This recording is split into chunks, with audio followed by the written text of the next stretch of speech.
What's up, everybody? Hello and welcome to episode number 315 of the VK Bros with Jason and Alex Von Cannell on a very exciting and very special episode for the show.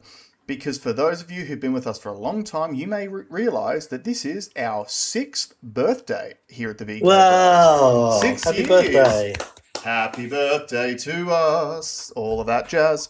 6 years. 6 years. 6 years and 6 years of straight podcasting week in, week out. We have had sickness, we have had kid stuff, we have had work stuff, we have had all of it, and we have found a way to bring you the news that you don't know about, that you need to know about, for 6 years straight. Congratulations, Alex. I think it's a huge achievement. Congratulations. Well done. Yeah, that's massive. Pretty cool, right? Very cool.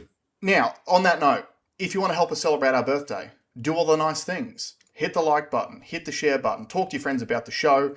Visit us at thevkbros.com, our new website that we launched last week. You can find all the links on how to find the show, watch the show, listen to the show, but more importantly for this week in particular, you can find the links to donate to the show and show us a little bit of support. So if you've been with us for a long time, we appreciate you having here. We really, really do. Thanks for coming. While you're on the website, Alex, did we mention, I don't think your blog was up last week, was it? No, it wasn't.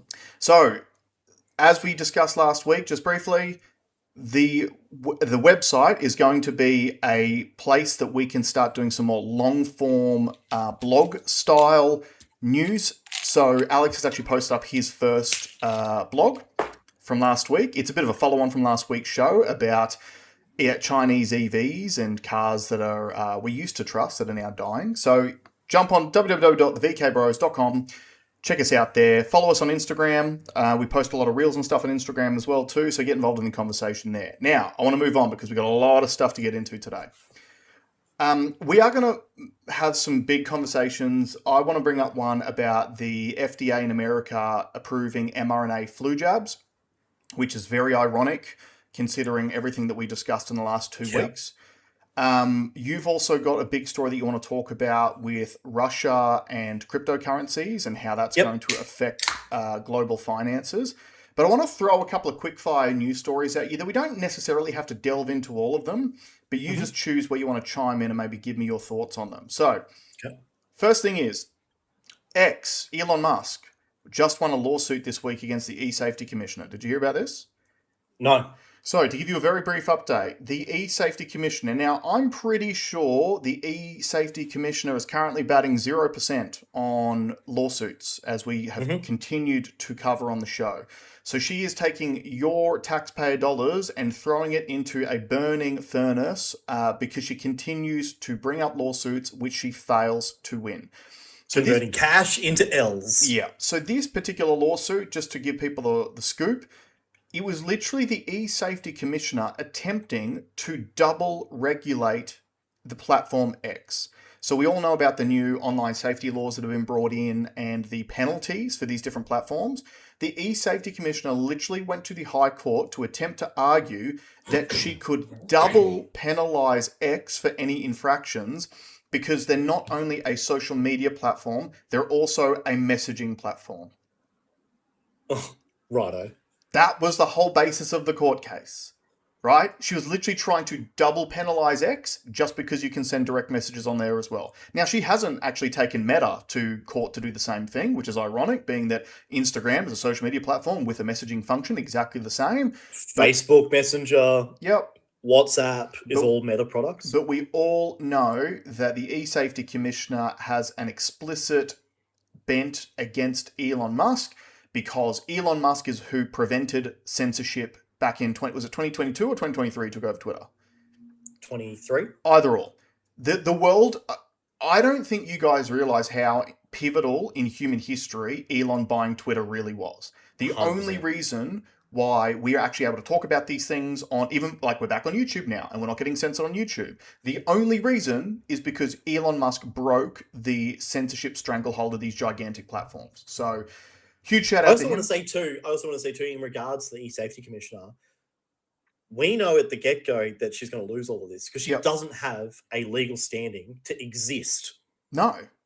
But it's also, she is trying to impose Australian law on international companies. Who is going Yeah. to comply with it? It's just so Yeah. dumb. It's the same as we always talk about the International Criminal Court. Like, cool, the International Criminal Court sounds great. They don't have an army to enforce their own laws. Yep. So it means nothing. So, Yep. look, that's all that I want to spend on that. The second thing is, we had a question from a viewer this week about the census. Did you fill out your census?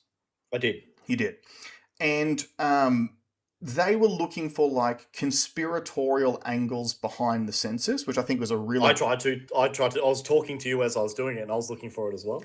Yeah, I think there's a few things in there, but one thing, can you just bring up, there was a tweet that I sent you through about this, and I think like instead of me just putting my own personal thoughts on it, I thought this was actually a really good rundown of potential issues involved with the census. So I want to read this out to you.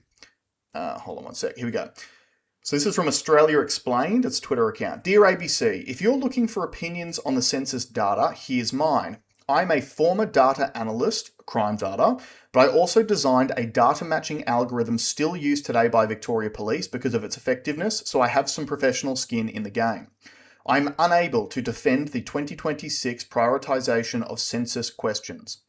How does, in quotes, we urgently need nationally exhaustive information about whether someone identifies as straight, gay, bisexual, or another sexual orientation, while we didn't obtain nationally exhaustive information about whether households can access a GP, whether they have unmet childcare needs, whether working people commute 3 days rather than 5, whether households are involuntarily overcrowded because they cannot find housing. Or these types of questions, which would surely be hard to argue against from a prioritisation perspective of best value for data capture and best opportunity for Australians to provide a holistic picture of their lives. Citizenship/visa or residency status, because country of birth doesn't tell the government whether someone is a citizen, permanent resident, international student, temporary worker, etc. Those populations can impose quite different infrastructure/service demands. Year a non-Australian born person obtained permanent residency/citizenship, because there is much better longitudinal information about settlement and integration than birthplace alone. Primary mode of transport normally used. Census asks about journey to work circumstances, but hybrid/work from home has made a single census day travel snapshot much less informative than it once was. Housing capacity/occupancy pressure. Bedrooms alone is crude. Ask whether people are sharing bedrooms, using converter garages/studies, or accommodating people who would otherwise live elsewhere. That's enormously relevant during a housing shortage. Reason adults remain in/shared household. Understanding drivers of financial necessity, caring, cultural preference, disability, housing unavailability, etc. would distinguish genuine housing stress from chosen multi-generational living and inform other pressure points the government can focus on.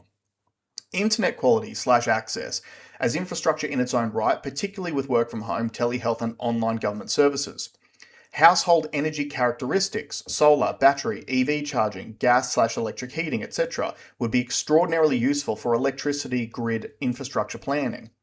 Many of these variables have extremely obvious relationships with hospitals, roads, rail, schools, housing, childcare, workforce participation, and infrastructure investment. The ABC also removed number of children ever born from the 2026 census. It will return in 2031, while introducing gender and sexual orientation. From a strategic planning perspective, fertility and family formation are among the most consequential long-term variables imaginable. They affect future school enrolments, workforce size, dependency ratios, healthcare demand, and population aging. This missed opportunity to capture all those above-mentioned datasets to inform in policy/planning areas isn't just a shame, it's borderline failure of professional judgment. We removed access to data that could inform those things and replaced it with gender questions. Who managed to convince the Australian Bureau of Statistics Strategic Review Board we don't have enough justification to collect fertility information every census, but sexual orientation warrants universal national collection every 5 years? I'd love to see the cost-benefit consequences and methodology behind the decision. The reality is the census can only ask so many questions, and we should prioritise the ones that provide the greatest benefit for planning Australia's future, not pander to the feelings of a tiny majority of people that got warm and fuzzy because a national census survey affirmed their gender. Thank you if you read this. Interesting. Very Thoughts interesting. on that, Alex? Well, yeah, like for a start, I found the census very short. I was expecting it to be a much more comprehensive document. And now that I look back on it, there was very little tangible information. To me, it seemed very basic in what it was asking. And yeah, to his point, like there was a whole page dedicated to the gender stuff, Mm-hmm.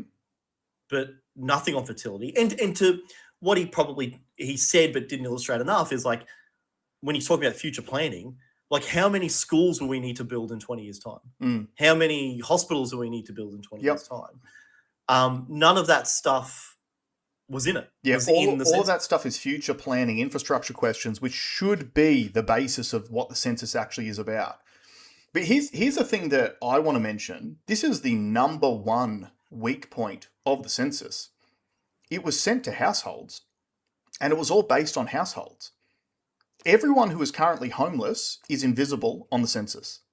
Yeah. So think about the level of It's homelessness a we have. research bias. Yeah, but think about the level of homelessness we have today compared to 5 years ago when the last census was done.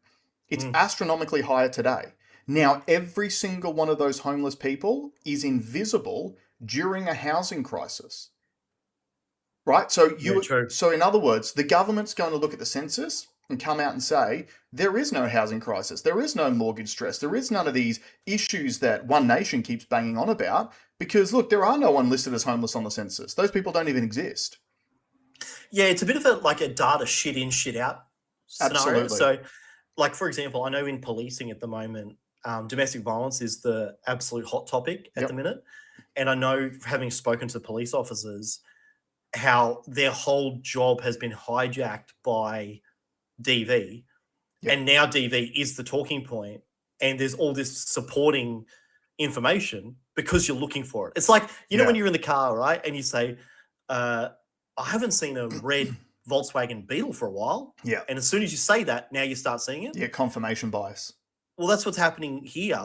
They've set out what they want us to think about.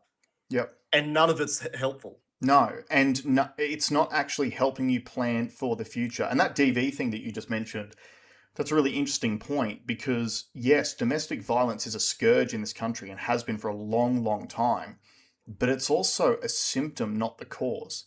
So, like you mentioned last week, the number one driver of domestic violence is financial stress. So, because families stress out, they take it out on each other, people who have that tendency when pushed to the limit, they tend to act out in ways that maybe if times were good, they would not. So, yeah, like the police now, everyone's talking. Can I give you an example? Like you'll appreciate this because you've been a sales manager for new cars before too. Yep. Remember when you order cars, right? Yep. And you used to order cars. We used to order cars based. A lot of it was on gut feel, but a lot of it's on like run rate and what your salespeople have told you. Just in terms of like specs and colors, right? Because it's all you order. And then we had someone come in to our organization that we'd worked at that brought all this data. Sounds great. You get to use all this data. But the one big gaping hole in that is that you can't, if you never stocked a pink car, then your data will say you'll never sell one in the future. Correct. Because you've never sold one before. Yeah. And that's why that was massively flawed, and plus the byproduct of that was that you ended up only ordering black, white, and grey cars. Yep.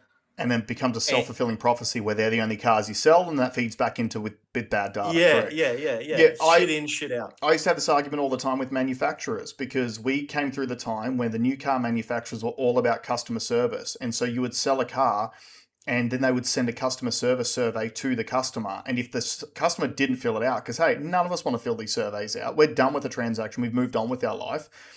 So they don't want to fill them out. But if they didn't fill them out, the manufacturer would literally pull back on some of the bonus money you got if you hit target at the end of the month because they said it was so important. But I would always have the argument with them, you've already sold to these people. They like your product and they like our service. We're completely not capturing all the people who didn't buy your product and didn't buy from us.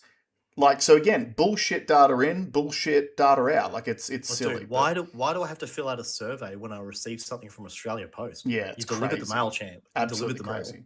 All right, let's move on because there's some other things I wanted to briefly mention.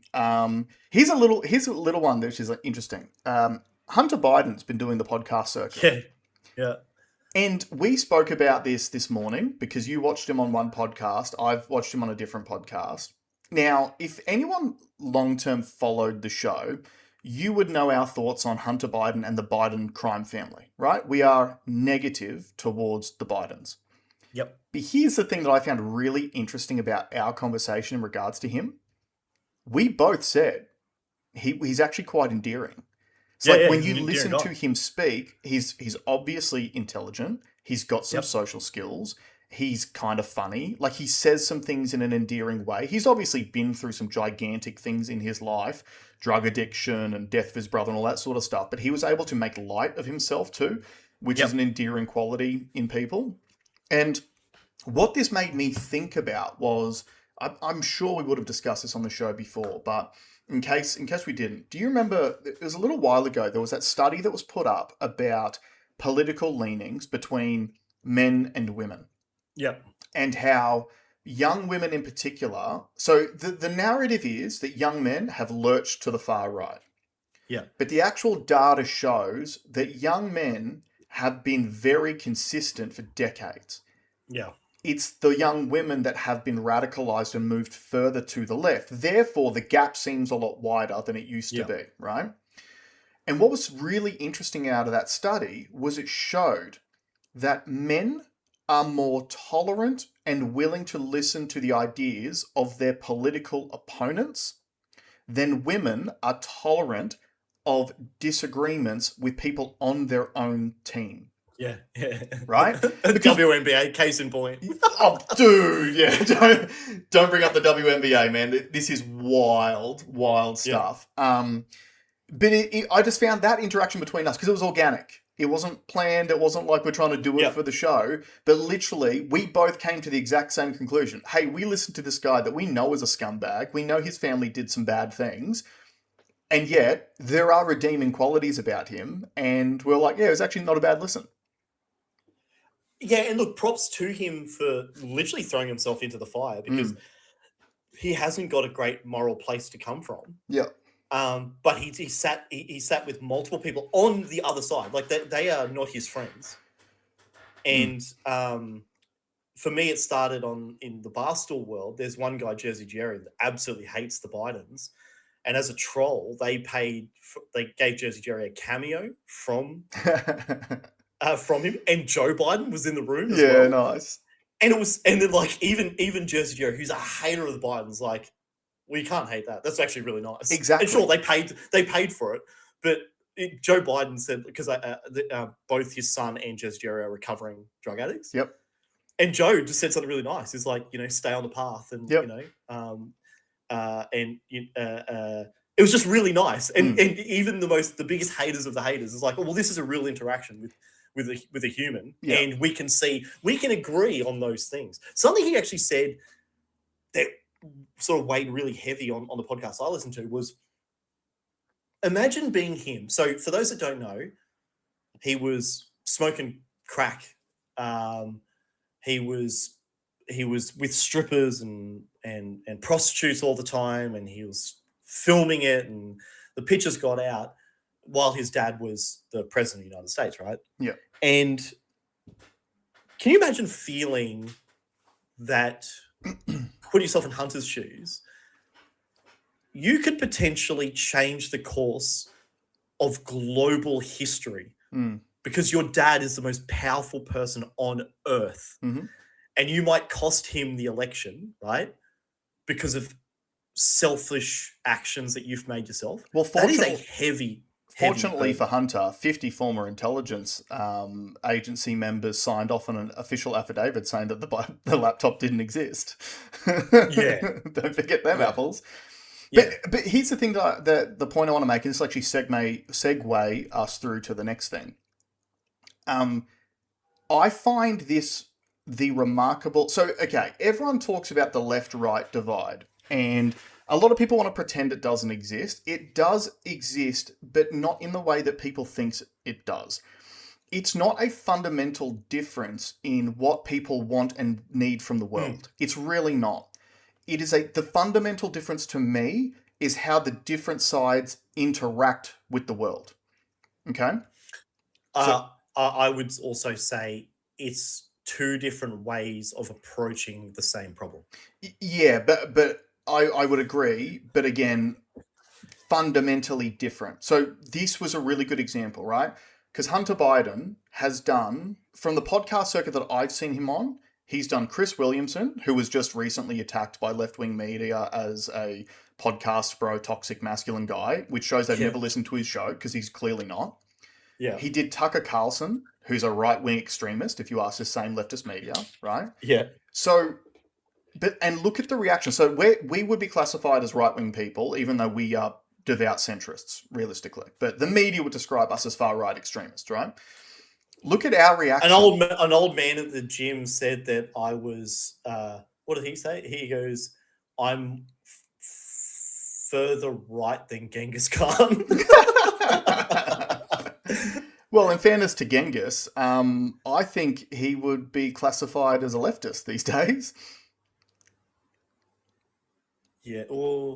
He likes to jump over borders, and he's diversity. Well, free he didn't love. believe in borders. He didn't believe in borders. Yeah, no, he didn't believe in consent either. but I want to get back to the point. Because here's the difference, right? So we would be classified as far right extremists, but our response to what the right would have described as a scumbag doing the podcast circuit on the right wing has been, hey, let's just hear him out. He's got some endearing qualities. We still think he's done the wrong thing, but there are some positives there. Contrast that against the Carl Stefanovic, Tommy Robinson podcast, right? So you've got a former left-leaning person, because Carl, you have to say, he was in mainstream media for 30 years. That makes you left-leaning, right? Former left-wing darling, does his own podcast, interviews a controversial right-wing figure, and the left explodes, and the first thing they talk about is deplatforming. He should not have a platform. Even our Prime Minister came out and said about Carl Stefanovic, well, you've been in the media and you see what happens when you stray too far outside the mainstream, right? The immediate response is don't talk to those people, deplatform them. And that is the fundamental difference in the way that the right interacts with the wider world and the left interacts with the wider world. The right is willing to hear people out. And if your ideas are stupid, we'll tell you. Yeah. The left is not willing to hear the ideas. And this will segue us into let me tell you why, though. They can't.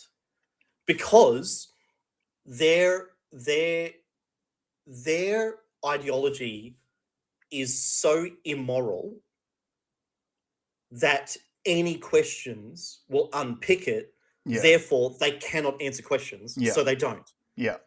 And you see this everywhere. You can't engage with a radical leftist on ideas. Yeah.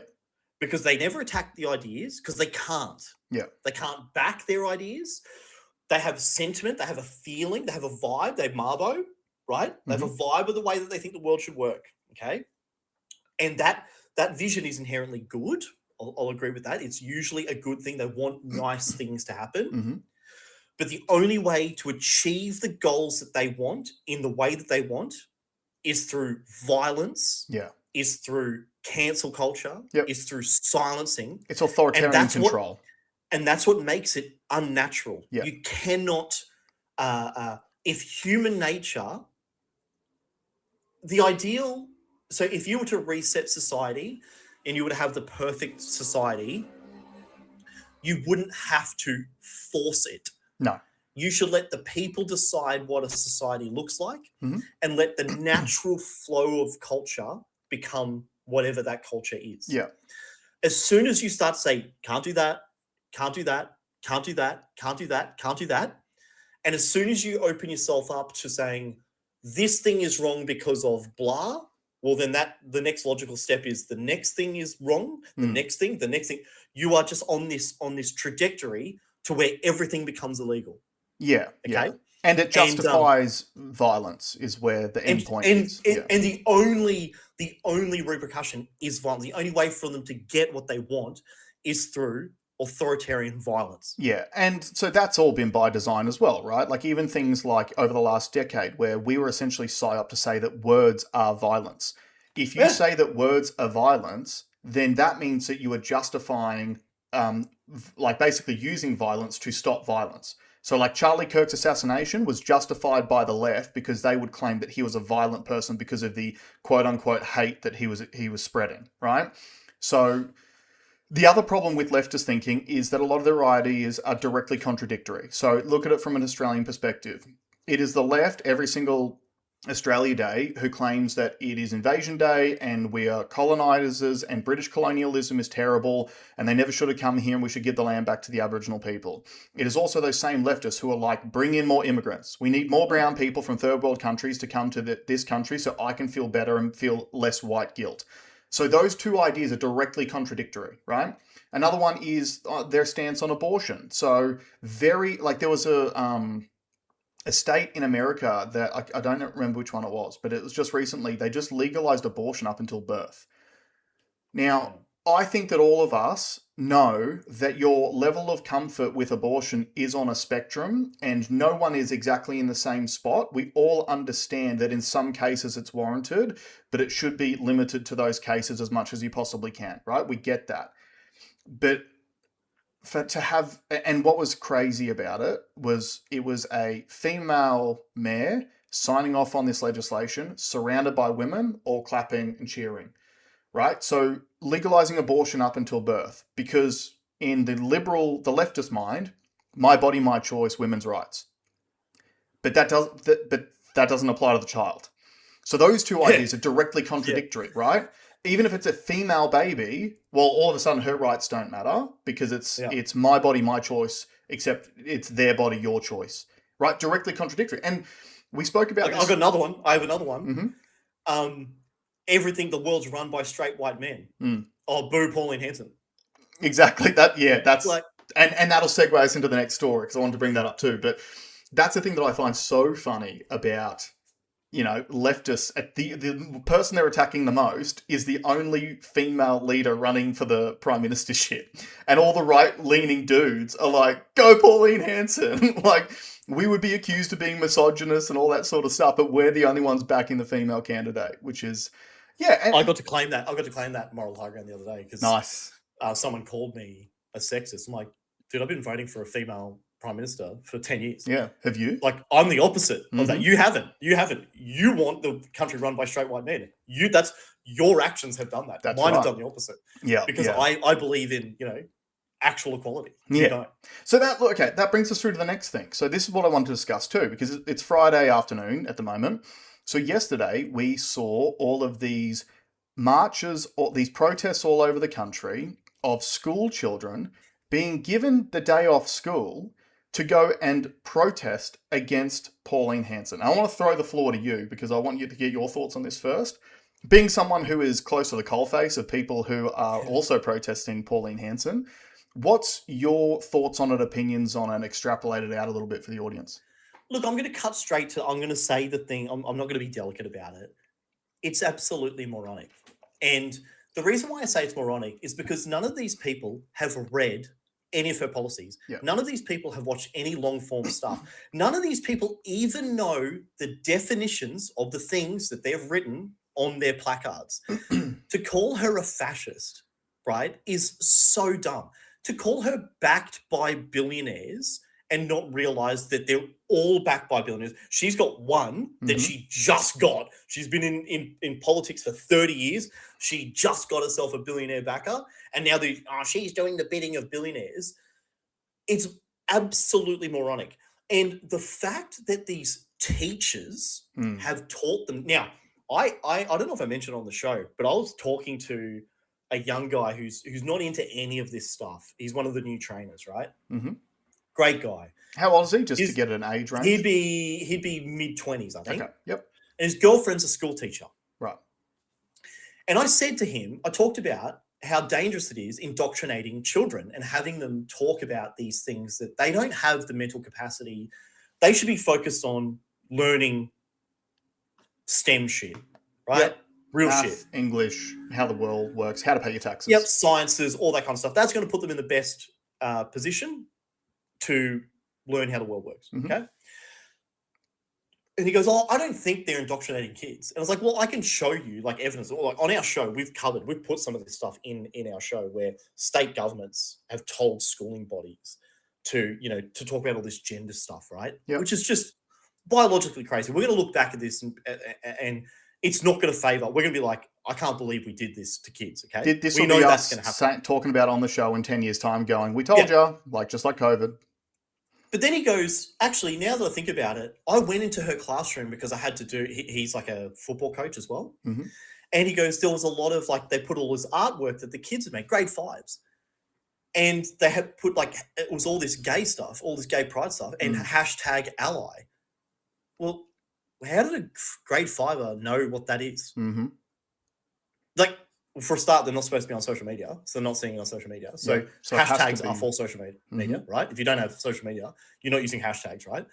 And that is someone's told them that. Yeah. And then someone has gone and let's make art about that. Mm-hmm. And now let's get that art and let's put that on the wall so we can look at it every single day. Yep. And let's pat you on the back and pat you on the head for doing a good job because you have to do this to be a good person. So these kids are being weaponized against their own self-interest. They just can't see it yet, right? The society that they want to build is destined to fail. And like it's But they don't want to build. They don't want to build. These kids aren't being taught to build. They don't realize it's been built. They don't realize how they don't understand history. Yeah. They don't understand culture. They don't understand economics. They don't understand human behavior, right? Mm-hmm. Like a conversation I'd love to have is, talking about Mum Dani's grocery stores, right? Mm-hmm. A great question I want to ask someone that's pro this is, when have we seen an experiment run before where a country was divided into two and you had a state-run, organized economy, centralized economy, and then a free market, open, free trade, private ownership model at the same time? North and South Korea. Oh, there's an even better one, which is East and West Germany. Yeah. Okay, the reason why it's better is because their culture's much closer to ours, right? German culture is Western culture.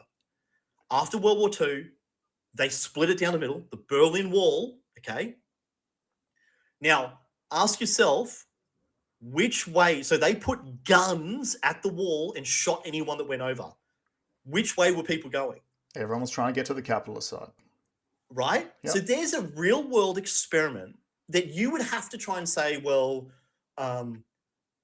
tell me why that didn't work. And if you can explain why that didn't work, well, I know you can't because I know why. We all know why. Yeah. You won't be able to do that. And yet that's what you want to build now, negating any history, any logic, any facts, any reality. Yeah. I was talking to someone last night. I said, we're one stage away from these kids being told that the sky is green. And then they would argue that to their own death. Just because the indoctrination is so strong. And I think Orwell talks about it, right? It's the idea is to, if you can tell them that the up's down and down is up, you've unpicked the fabric of reality. Yeah. And then you can get them to do whatever the fuck you want. Correct. Okay? Correct. Yeah. And that's exactly what's happening. These kids have been weaponized against a system they have no idea about. Yeah. And this is, first thing I want to say is, I don't blame the kids. This is not the kids' fault. This is their parents' fault. This is the trusted leaders, their teachers, their coaches, everyone who is around them, the adults in the room who are supposed to guide these kids. This is all of their fault. Okay? Yep. So me as a father, I take this stuff extremely seriously. I'm talking to my kids about nothing to do with trans or anything like that, because you've got to let kids be kids. But I'm trying to open their minds to concepts of control. Like, for example, I had a conversation with the kids the other day because I keep getting these scam phone calls, and I explain it to the kids, and I'm like, guys, you need to understand there are good guys out there and there are bad guys out there. And I get phone calls almost every single day where if you just trusted what this person was saying, you would hand over all of your personal data and they would steal all of your money, because that's how they make money, right?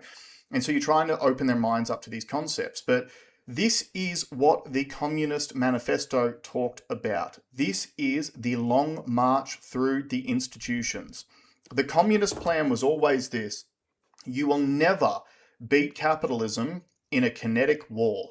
Because guess what? Capitalism has way better systems to create weaponry and defend itself, right? You'll never beat them that way.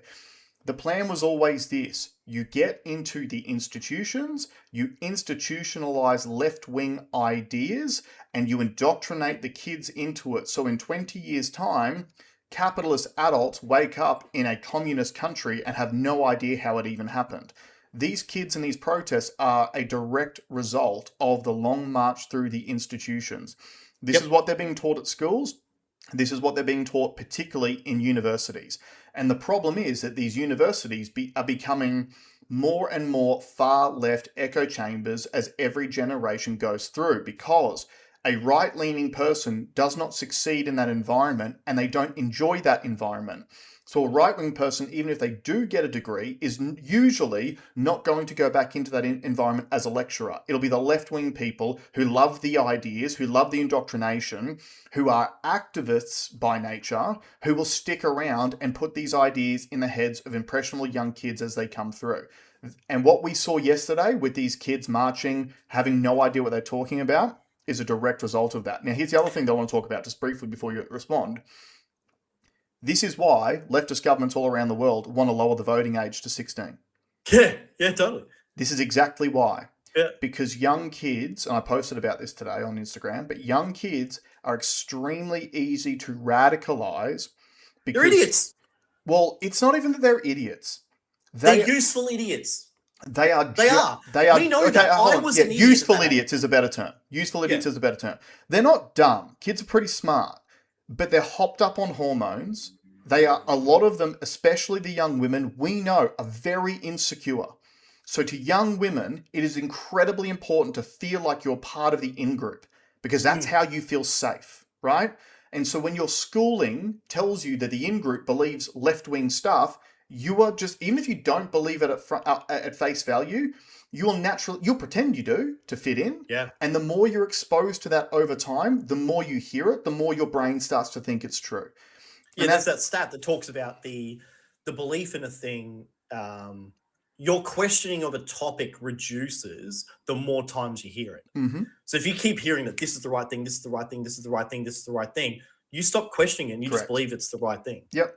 Safe and effective, safe and effective, safe and effective. It's called neuro-linguistic programming.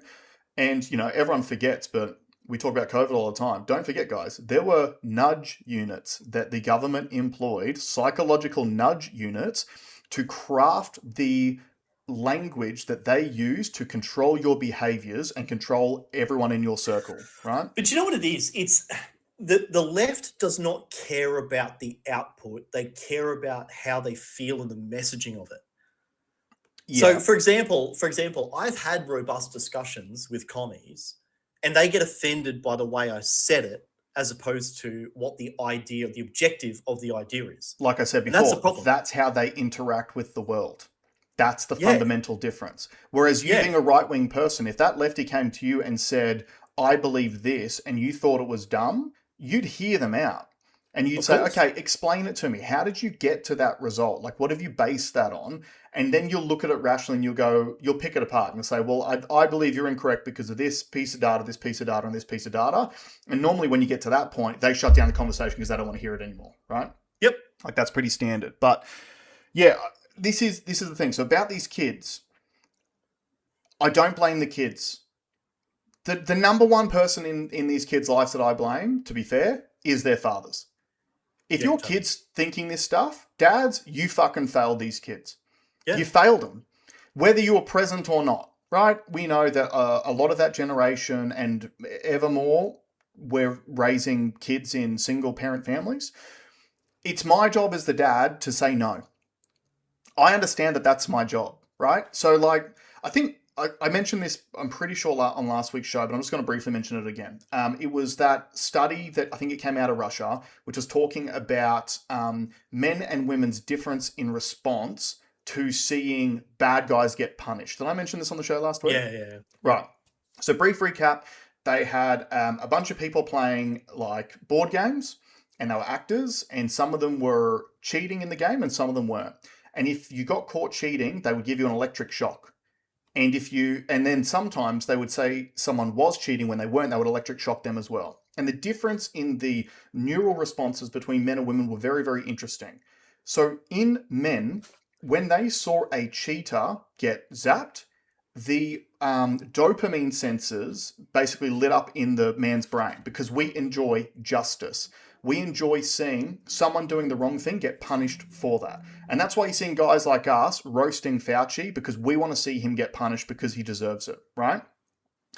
And when men saw people who weren't cheating get zapped, our empathy centers lit up because we felt sorry for that person. We want to protect that person because they weren't doing the wrong thing and they're treated as if they were doing the wrong thing. Women were really interesting. When women saw someone who wasn't cheating get zapped, their empathy center lit up, same way that a man's does, because they want to take care of that person. But what was interesting was that when women saw someone who was cheating get zapped, their empathy center lit up. Because even though they were doing the wrong thing, something bad happened to that person, so they wanted to take care of them. Okay? But that's postmodernism. I think that as a worldview, like postmodernism itself, I believe has stemmed from the fact that we've become far more feminized as a society, right? So so you've essentially got women who view the world in that way, who are driving things. And obviously this really flipped when women took a higher percentage of roles in key institutions like universities, like law firms, all those sorts of things. Like we had that lady scientist who spoke about on the show a few months ago about how wokeism was essentially just the feminization of workforces that were not typically feminized before. And we see this in HR culture and all this sort of stuff as well. But so getting back to my original point, with these young kids, this is the dad's fault because it's the women are supposed to care, right? Yeah. Mums, you are the most caring people on the planet. The human race would not exist if you did not have that empathy response. It just wouldn't. That's what we have to thank for the human race surviving for this long, is women's ability to show empathy to the infants that need that care. But it is the man's job to tell the difference between a crying infant and a snake. And it is the man's job to say no. And it's the man's job to guide these young kids and go, I know you're being told all of these different things, but let's sit down and have a rational conversation about it. And let's talk through these things. And let's guide these young kids through this hard point in their lives when they are inexperienced. They don't have wisdom because they haven't lived and taken care of themselves yet, because all these kids still live at home, right? So of course they're into socialism. Their life is already socialist. Yeah. Right? They just exist, and food gets put on the table for them by their working parents, and they've got lodging that's provided by their parents. They already live a socialist existence. Of course, they think that that's how you're supposed to live. It's all they've ever known. But it's not until you get out into the world and have to take care of yourself that you start realizing, hey, I want to be rewarded for my own efforts, and I want to get out what I put in. And I don't like the fact that I'm working my ass off. Meanwhile, we've got people sitting over here on welfare, and every single year I get my tax return and it shows me on the back of my notice of assessment that 70% of my tax dollars went to welfare. Why am I paying for someone else to do nothing? That's when you shift. Did you see the social experiment that was done where a guy went to a campus and said, do you believe in redistribution of wealth? And everyone's like, yep. Okay, what about your grades that you got at uni? Mm-hmm. How about, well, because you did really well, but the person next to you didn't go so well, so how about we take your A and their C and give you a B and give them a B? Yep. We'll average it out. And they went, no, that's unfair because I worked really hard for that. Yeah. Like, that's that same thing where, like, I'm not joking when I say those people shouldn't vote. And if you, almost one of the precursors that should be, like, if you're going to vote socialist, you've just relinquished your right to vote because you've clearly shown that you haven't done the work. I don't think you should be allowed to vote if you don't know how an economy works. I don't think you should know how to vote. I don't think you should be allowed to vote. I don't think your vote should count if you're a net taker of the system and not a net giver. I think you should have to have a minimum tax payable threshold. I think if you're employing people, you're in the military, if you're a nurse, doctor, teacher, you should be allowed to vote. I think if you're if you're on the dole, what are you voting for? Yeah, I want more money. Yeah. Okay. So, and look, it might sound general, like a generalistic term, but we know that this to be true because we can go and look at before those people were allowed to vote, which way governments went. There was no left side of politics 100 years ago. Yeah. There was only the right. Mm-hmm. Right. And it's just how far into the right that you're going. And again, it's easy to long for socialist policies when things have been way too easy and safe for too long. But I don't even cop that because the next question you should be asking is, how did we get prosperous? What gave me the ability to have these things? Yeah, I understand all of that stuff. I completely agree with you on it. But it's where that old saying comes from, right? Like if you're below the age of 25 and you don't lean left, you don't have a heart. But if you're older than 25 and you don't lean right, you don't have a brain. And so that's why I don't blame these kids. It's the parents' fault and it is the schooling system's fault for putting these ideas in kids. And I think this is just yet another example of the left side of politics using children as a essentially human shield to push their agenda on the country. Yeah, because and it's funded by them too. That's why I'm a libertarian, right? So I'm not technically a right winger. I'm a libertarian. Yep. And I don't think that schooling should be provided by the state because look what happens. Yeah. Okay. I would rather a far more decentralized learning, like lots and lots and lots and lots of little learning groups. Yep. And then let the best education win in the end. Because at the moment, the state runs the worst one. Yeah. They're more than happy to show it costs more than the private sector does. It generates less, and it's weaponized. Mm-hmm. It's weaponized to build a voting group that's willing to destroy the country. But it and it sounds hyperbolic. I don't like being like catastrophizing these things, but it's very real. If we keep going down this path, we're fucked. But it's not crazy or hyperbolic to say that the entity providing the funding will want that funding to go towards outcomes that suit that entity. Sure. Right? So this is the same argument as why these protesters are like, well, Pauline Hanson's in the pockets of Gina Reinhardt. So the assumption is Gina Reinhardt gives Pauline Hanson money, therefore, if she takes office, Pauline Hanson will have to do everything Gina Reinhardt says. Well, look at the schooling system, the state schooling system. The state provides the funding to the schools. That obviously means if you apply the same worldview, that the state is going to demand outcomes from the schools that support the state, right? Yep. It's very, very simple. We're going to move on because we've got heaps to get through and I have a hard out in about 35 minutes. Can we go to the mRNA story, please? That's the John Campbell video. So just to give people a bit of an interlude in this, the FDA in America has just approved mRNA flu shots. Now, I really wanted to play part of this clip, and I'll get you to play it maybe in 1.5 times speed, just to speed it up a little bit, because this is another lesson in relative risk reduction versus absolute risk reduction. So I've got to say from the outset, this is extremely disappointing for this to have happened under Bobby Kennedy Jr. Very, very disappointing. He was supposed to stop all of these things because mRNA has been shown to be more harmful than it does any good at all. And yet now, a year after saying he was going to stop it all, we've now got an FDA-approved flu jab. But I just want to get John Campbell, I'll tell you when to stop, just run through some of the numbers from the trial itself. Right, mRNA group. So 411 people became positive out of 20,000. That's 2%. 2%. The control group, 557 out of just over 20,000 recipients, became positive. That's 2.8%. Now, that gives a relative risk reduction, trumpeted by the paper, of 26.6%. Can you pause 1 second?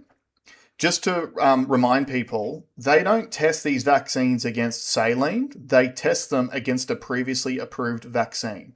So when he's saying the mRNA group, that's the trial participants, and the quote-unquote control group is given a traditional flu vaccine, not saline. Okay, continue. So the paper's claiming a 26.6, this is the industry's own figures basically, 26.6% benefit in efficacy is what they're claiming from this paper. Not very impressive, to be quite honest.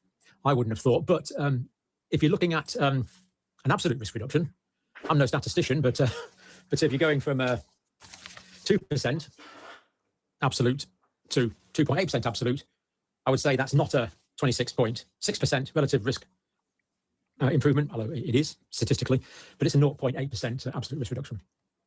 So do you want to take a new influenza mRNA vaccine to give you a 0.8% reduced chance of getting influenza in absolute terms? Your choice. Thereby meeting, no, they say thereby, because of this figure here, this one, I guess, they say thereby meeting the criteria of non-inferiority, superiority, and higher level superiority. It sounds like gobbledygook, but anyways, this is what they say. So they're saying it's not worse. Okay, fair enough. Solicited adverse reactions were more frequent with the mRNA than with the standard comparator dose. So injection site pain, mRNA 65.8%, the conventional vaccine much less at 29.8%. Fatigue 45.1% in the mRNA group, 20% in the traditional group. Headache 37. Isn't that a 100% increase? 8% in the mRNA group versus 18% in the non-mRNA group. Myalgia, that's the muscle pain, 35.4% in the mRNA group versus 11.6%. Serious adverse events were reported in 2.2 of the recipients of the mRNA group. So 2.2% got serious side effects for a 0.8% reduction in absolute risk. Looks like a bit of a no-brainer to me. I certainly wouldn't be having it on those figures. Serious adverse events, typically events that stop people performing their normal day-to-day function and may require medical attention. Grade 3, so grade 3 side effects could require medical attention. The more serious side effects or stop people carrying out their activities. Grade 3 solicited adverse event reactions were reported by 6.4% of the mRNA. So 6.4% got these grade 3 more serious adverse reactions in the mRNA group. It's more than 1 in 20, isn't it? But for the recipients of the traditional type vaccine, it was 1%. Isn't that a 600% increase? Okay. So I'm just using their numbers. Way. In fact, 6.4%. 6.4 times, isn't it? More adverse events, grade 3, potentially more serious adverse events in the mRNA group for a 0.8% absolute risk reduction, according to their own figures. I really wonder why the mRNA approved this. I don't know. You tell me. Here we have the graphics. So injection site pain, way more, as we see in the mRNA group. So you can just pause it because he just basically goes through all more of the data. But again, so now we're back at the exact same point as we were at the beginning of the COVID vaccine rollout. It is how to lie with statistics all over again, right? And you will see this. You'll have conversations with friends and family members. Oh, are you getting the flu shot? Are you getting the flu shot?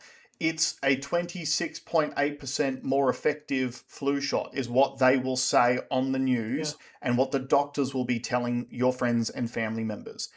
But what you need to tell them is, hey, when you speak to your doctor about it, can you ask them, is that relative risk reduction or is that absolute risk reduction? Because if you remember back to the COVID trials, the vaccine trials, they were claiming 95% efficacy to prevent symptomatic infection of SARS-CoV-2.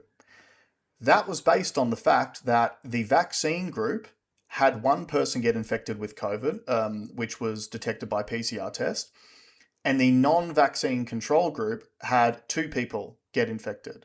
So 2 compared to 1 was almost 100% relative risk reduction in regards to that vaccine. But it was 2 people versus 1 person out of groups of about 40,000 people. Even the way you've pitched it, that's not even the question I'd ask. Because the question I'd ask, so what are you trying to minimize? A cold, right? The flu. So for normal people, the flu isn't really that bad, okay?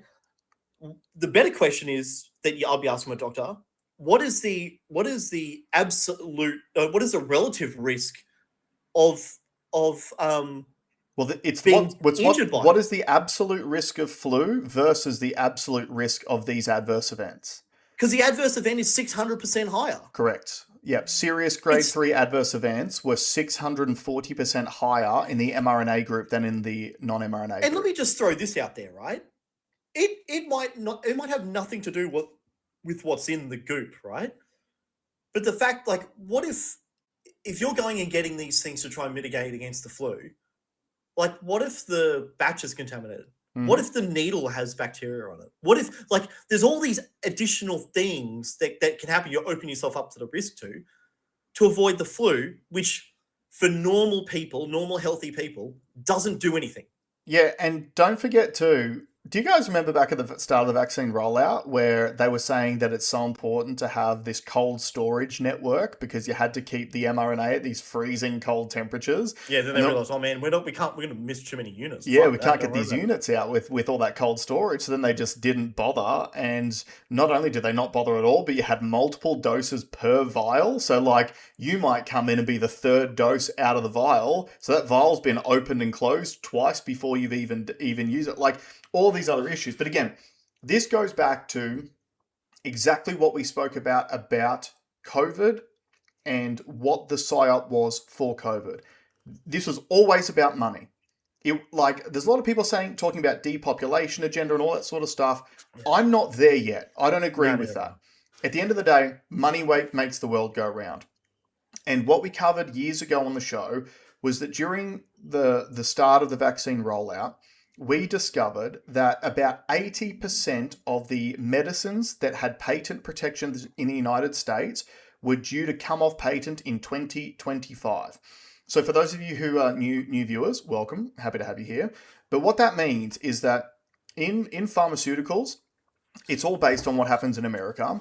If you have a patent on a drug, essentially your company is the only company that can sell that drug for 20 years. So you can charge whatever you can get for it. And then once it falls off patent, it becomes a generic, and then everyone can make that drug. That's one of the reasons why they demonized ivermectin and hydroxychloroquine, because they're generic drugs. They are cheap to produce and they're not very profitable. So the whole point of COVID, in my opinion, COVID was created and released to create the circumstances in which the FDA could get an emergency use authorization for mRNA products. It wasn't just the COVID vaccine. Yeah. The whole point was to shoehorn mRNA into the pharmaceutical system because they had done trials on it in the past and every single time it failed. So they could not get this thing approved through normal trials and even we've seen how corrupt all these trials are. It must be bad if it failed the corrupt trials, right? Yeah. So the whole point was just to get the whole global population to accept mRNA into our lives so they could then systematically replace all the existing medicines that were coming off patent with new mRNA versions of the exact same thing so that they can patent those and then profiteer out of them for the next 20 years. That was the whole playbook, and that's literally what we're experiencing right now with this flu jab. So if I were you, I would stay the fuck away from it. From mRNA? From mRNA, absolutely. Yep. Okay, can we move on to my story? Yes, let's move on. So this kind of snuck up on me, this story, which is, so we've heard about the Clarity Act that Trump's trying to push through Congress, and he's having a bit of trouble. Basically, the idea of the Clarity Act is to solidify rules and regulations around the use of cryptocurrency. And I'm a bit agnostic. I don't give a shit whether they do or not. If they ban it, it makes the story for crypto more compelling. Yep. And if they allow it, it makes it more compelling. Like, if you know what the technology is like, you can't go back. It's equivalent of using a bullet train instead of like the steam engine, right? Yeah, yeah. But Russia has just introduced one, which I found really interesting because Russia's been pretty anti-crypto. Okay, so let me just read this. Just in, Bank of Russia adds Bitcoin, Ethereum, and USDT to the list of cryptocurrencies eligible for public trading on Russian exchanges. This marks another major step towards Russia's regulated crypto market, which is set to launch under the country's new framework on September 1. But access for ordinary investors will be extremely limited. Only 3 cryptocurrencies are currently included: Bitcoin, Ethereum, USDT, which is interesting because on the VK Bros donation page, we have Bitcoin and Ethereum, which is USDT on the Ethereum thing as well. So are we being paid by the Russians? Now welcoming donations from Russia. Yeah, okay. This selection isn't random. Russia's rules require cryptocurrencies available to non-qualified investors to meet strict criteria, including sufficient market capitalization, trading liquidity, and long enough trade history on foreign markets. So basically stopping shitcoins, which I kind of get. Bitcoin, Ethereum, and USDT meet those requirements. Qualified investors, meanwhile, will be able to trade other cryptocurrencies available through the regulated market. Retail investors will face a $3,800 annual purchase limit through each intermediary, and will have to pass a suitability test before trading. Just so you know, from an Australian context, we have a thing called being a sophisticated investor. So us normal people walking around are unsophisticated investors. If you have assets over $2.4 million or you earn over $250,000 for the last 5 years, you can be counted as a sophisticated investor, which basically means you can invest in whatever you want, but there's no consumer protections. Yeah. Okay. And they give you a monocle. Yeah. Russia is allowing a dollar-pegged stablecoin to be publicly traded alongside Bitcoin and Ethereum, potentially giving ordinary investors access to dollar exposure through the country's regulated crypto market. This is particularly notable as Russia is also preparing to allow crypto to be used in certain cross-border transactions. On September 1, won't just mark the launch of a new trading regime. It will mark the first time Russia's new crypto framework puts specific digital assets, investor restrictions, and cross-border use cases into practice. Now, why this is important is to ask the question, why would Russia do this? Mm-hmm. The main reason is US sanctions. Yes. This is me speaking, okay? Mm-hmm. So what do I mean by that? So there are still currently a trade embargo against Russia. And I can tell you it's very full on. Like, for example, in some of the tech stuff that I've built, there's companies offering software to make sure that you can't deal with a Russian person. Yeah. Which I actually, as a libertarian, I find abhorrent. Mm-hmm. If I wanted to transact with an individual in Russia because we both have a commodity that each other wants, what's the war got to do with that person? That's right. Nothing. Yep. Okay. Maybe I should be sanctioned against dealing with Putin. Yeah, Putin directly. I'll cop that. Yep, that's okay. Good. Or their military or their government. Yeah. Okay. But the individual on the ground, no. Right? I don't think that. I think that's extremely immoral. You're hurting more innocent people than you are guilty people. Correct. Okay, so it just makes no sense. So I want to explain quickly what the SWIFT system is. Because people have no idea, right? People have no idea how money works.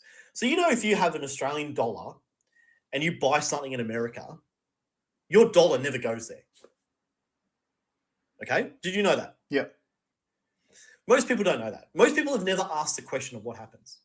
What actually happens is there's a software rail called SWIFT. And what happens is SWIFT is a ledger in every single country of transactions that are going to a country. So let's say I spend $1 and I'm sending it to America. SWIFT holds that dollar on the Australian border, and then it talks to SWIFT in America and says, there's a $1 transaction that's happened. Can you find me $1 there and ledger it to make sure that that person gets paid the dollar? It's a very clunky system, but that's the way, because we've got different currencies and because we actually don't have the technology to be able to send $1 Australian dollar to America. That's why we've built this SWIFT system. Crypto solves that problem.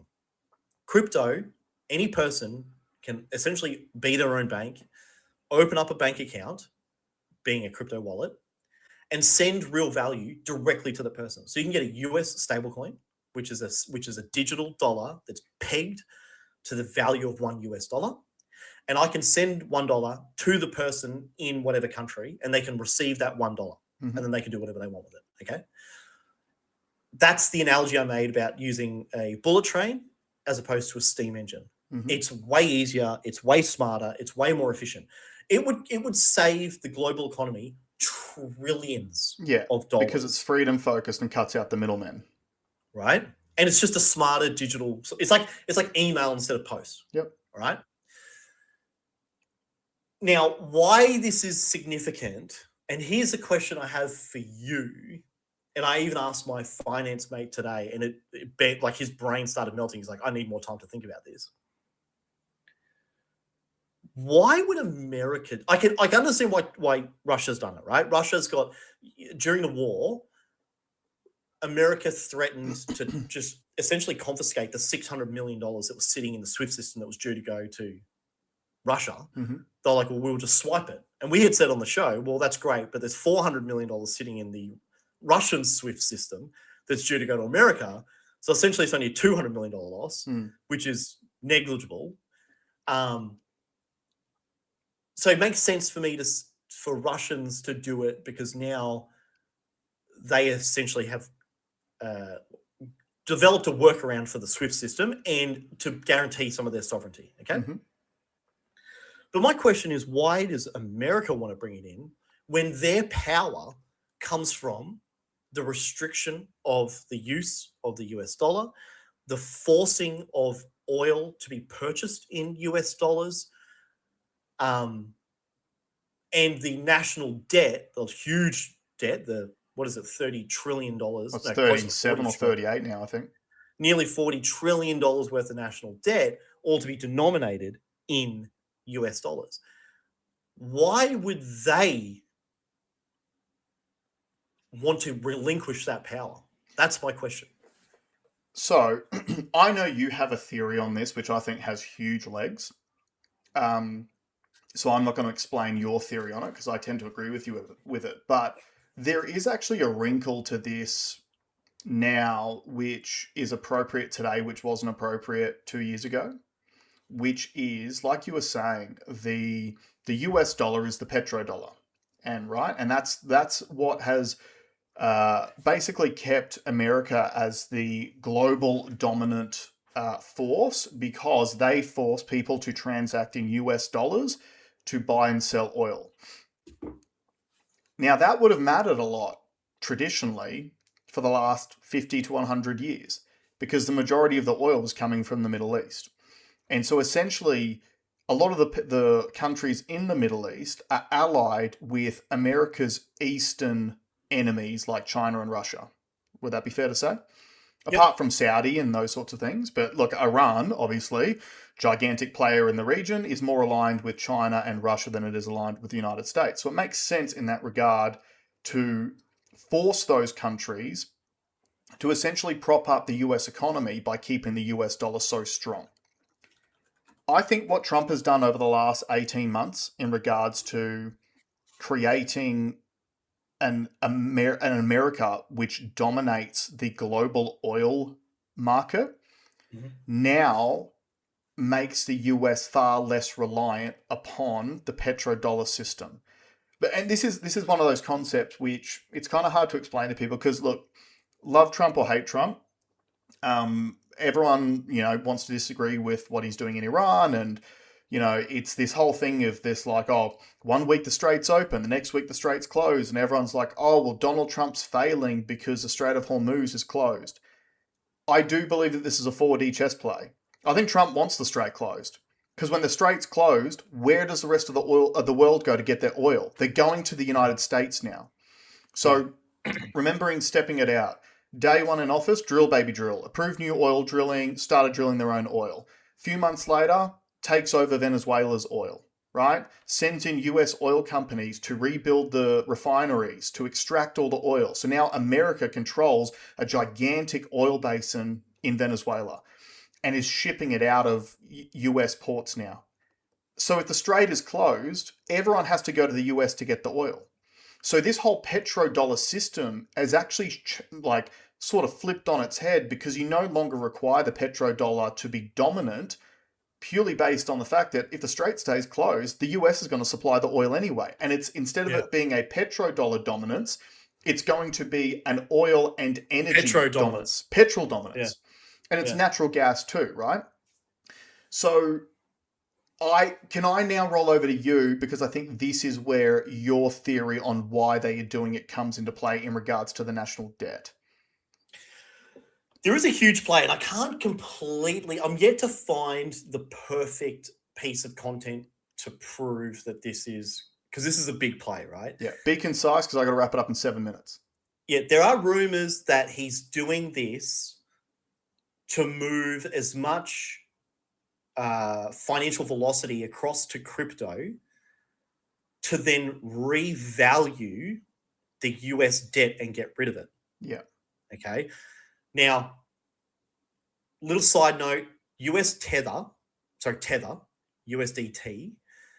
This is the biggest financial deal of human history. No one talks about it, which is it was an unregulated stablecoin. They were the first big issuer of a stablecoin.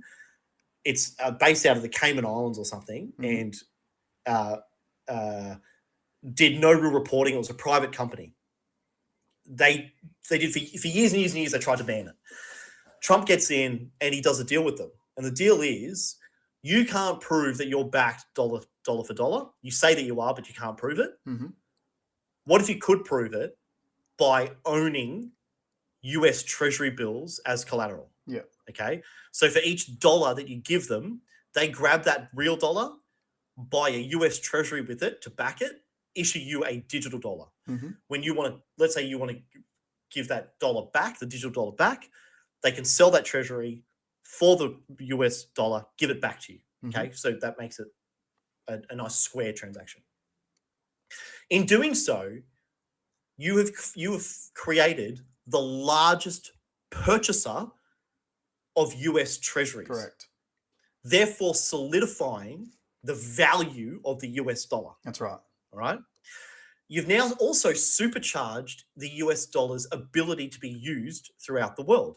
Now, a kid in Ethiopia who has access to the internet can now trade internationally using US dollars, which he could never do before. Yeah. So for the individual, this is a game changer. But now, what could potentially happen is, let's say you move people off that US stablecoin.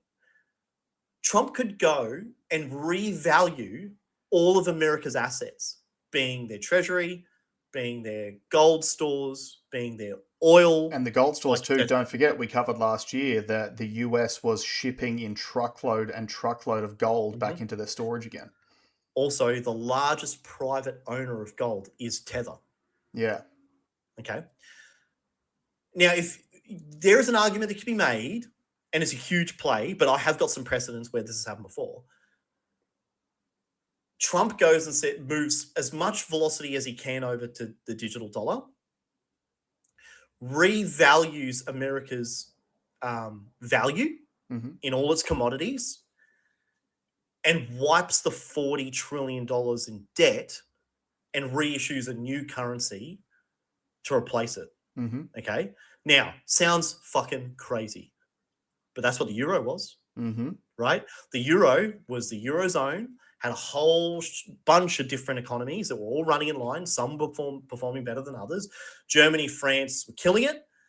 Greece and Italy were, and Portugal, Spain were losing it. What we'll do is we'll batch them all together. We'll draw a line in the sand. We'll issue euros instead. So I was talking to Grok this morning about it. The 300 Greek, can't remember what their currency was called. It was a cool name, was replaced by €1. Okay. And it happened over 2 months, where your bank account essentially just got flicked. The currencies got flipped. And now, looking back on that, economists are still debating whether that has worked or has not worked for Europe. Okay. But imagine Trump's legacy if he could go and say, I reset the clock on US debt. I made the United States debt free. In one term. And it was all on the back of being a huge Bitcoin holder and moving the velocity of money over onto crypto assets. And this actually brings us back to when we got cut off a couple of weeks ago by the Mossad. You were talking about the golden eagle that was put up. Yes. Right. So the golden eagle, for those that didn't listen to that episode, the golden eagle is what you used to put up on your house when you paid it off. And it was to show your neighbors that you're now debt free and you're sovereign. Yeah. Well, Trump just put one on the White House. Yeah. And what's interesting about this too is, like you were saying, like revaluing debt and everything like that as well. If the US has essentially become the world leader in energy production, so oil, natural gas, etc., as well as taken control of tons and tons upon ton of gold, which is real wealth, it's completely reasonable to think that this sort of play that you've just outlined could be pulled off. And like you said, it would be an historic, like he would go down in history as the greatest president that the US has ever had. Yeah, it's the biggest play of like any leader ever. Yeah, gigantic. I think we're going to leave it there because that's a huge thing. I think people. Oh no, something I do want to say. Just something I do want to say. Like I said last week, and I want to go back to the donate page. I'm not being hyperbolic here. I mentioned last week that you got to get good at doing this, because if what I just said comes to fruition, you're going to want to be holding the winning currency. Yeah. Which is going to be Bitcoin. Yeah, absolutely. Okay. And you're going to want to send us some for our birthday. We appreciate it. Yeah. All right, let's wrap it up there, guys. Thanks very much for joining us. Again, like, share, subscribe. Go on thevkbros.com to send us some support. Read Alex's blog. Follow us on Instagram. All of a sudden, it's like the shadow banning has gone on our Instagram. We're starting to get heaps of views. We're actually starting to get heaps of new followers. So again, any of you who have followed us on Instagram and are now watching the show, we are so happy to have you here. Please share it with your friends. Thank you very much. Stay safe, and we'll see you all next week. See ya.